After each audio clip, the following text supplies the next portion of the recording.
پاکستان مسلم league نون youth wing کے مرکزی صدر کیپٹن صفدر نے کہا ہے کہ حکومت نے جب عوام سے کیے گئے وعدے پوری نہیں کیے اور ہم نے اس کے خلاف آواز اٹھائی تو پنجاب میں گورنر راج لگوایا گیا۔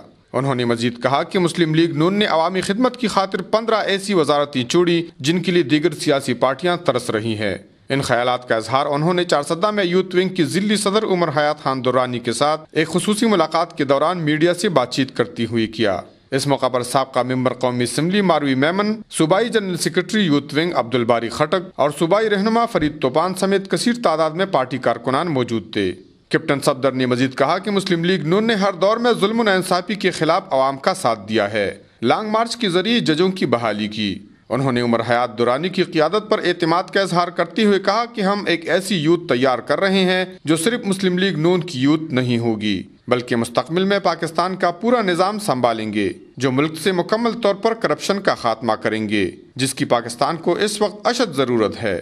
انہوں نے عمر حیات خان درانی کی امین قیادت پر ان کو خراج تحسین پیش کیا۔ کفایت اللہ، اے نیوز، چارسدہ۔